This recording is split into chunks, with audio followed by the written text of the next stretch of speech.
রেটে মনে নেই, গাড়ি মানে প্রাইসে মনে নেই, ঠিক আছে, প্রাইসে মনে নেই, ও টোটোতে গেছে, টোটোতে ওর মনে নেই। তারপরে গাড়িতে আসছে, একটা গাড়ি ওকে ছেড়ে দিয়ে চলে গেছে, চলে যাওয়ার পরে পরের গাড়িতে আবার উঠছে, মানে ঠিকঠাক করে উঠছে। তখন বলছি যে ওই ড্রাইভারের সাথে একটু তর্কাতর্কি হচ্ছে, ওই ড্রাইভার বলছে যে এত টাকা লাগবে আমার, এত টাকার মধ্যে আমি যাবো। তো বলছে তোমার ভালো আসবো না, এই কথা বলছিল।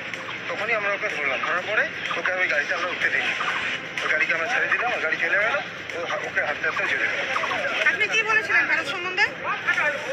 লোকের এত বিক্ষোভ আপনাকে ঘিরে? সত্যিটা একটু বলতেন যে কি হয়েছে, আমার কিছু বলার। বাংলাদেশ থেকে ভিসা নিয়ে এসছে দার্জিলিংয়ে, ছেলে দার্জিলিংয়ে পড়ে, ঠিক আছে। তা দার্জিলিংয়ে পড়লে, দার্জিলিংয়ে পড়েছে তো কী হয়েছে, তাতে কি ক্ষতি?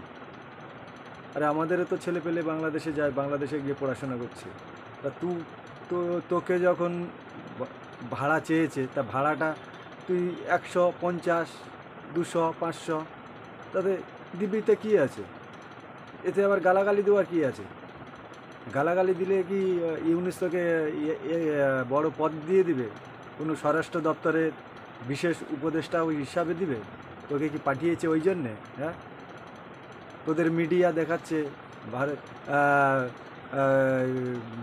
ভারতে গিয়ে হেনস্থার শিকার বাংলাদেশিরা, এইসব মিথ্যা। তোকে তো পুলিশ জিজ্ঞাসা করলো যে কী হয়েছে বলো, কী হয়েছে বলো, তুই তো বলছিস না কিছুই না।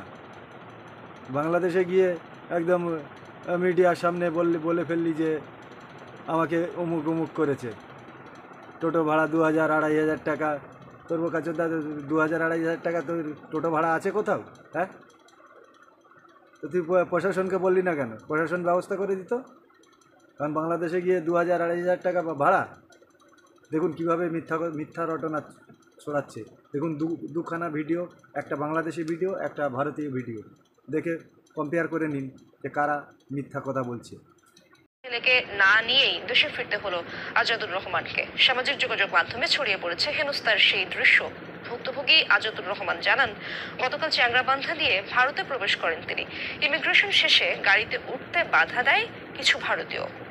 গালি দেওয়ার গুজব রটিয়ে শুরু হয় হেনস্থা। বাইপাস পর্যন্ত হেঁটে যেতে বাধ্য করা, পরে মেখলিগঞ্জ থানা পুলিশ নিয়ে যায় তাকে। বিকেলে দেশে ফেরত যাওয়ার নির্দেশ দেওয়া হয়। ফেরার সময় ইমিগ্রেশন পুলিশের সামনে আবারও হেনস্থার চেষ্টা করা হয় বলে অভিযোগ করেছেন ভুক্তভোগী। আজাদুর রহমানের দাবি, কোনো দালাল না ধরে ভারতীয় কাস্টমস ও ইমিগ্রেশনের কাজ শেষ করা এবং ভারতীয় কাস্টমস কর্মকর্তাদের দেখানো মুদ্রা বিনিময় কেন্দ্রের ডলার না ভাঙানোয় কিছু লোককে দিয়ে হেনস্থা করা হয় তাকে। তারপরে ওরা ঘিরে ধরছে, ঘিরে ধরে বলে যে না, যেতে পারবো না, তুমি নামো। ওদের এখন সব বসে আছে, ওদের চিন্তা যে আমি একটা নতুন গাড়ি নিয়ে গেলে ওরা 2000, 2500 টাকা ভাড়া পাবে। আমি আবার ইমিগ্রেশন করি নাই, ইমিগ্রেশনের সাথে ওই কাস্টমসের সাথে ওদের একটা লিঙ্ক থাকে।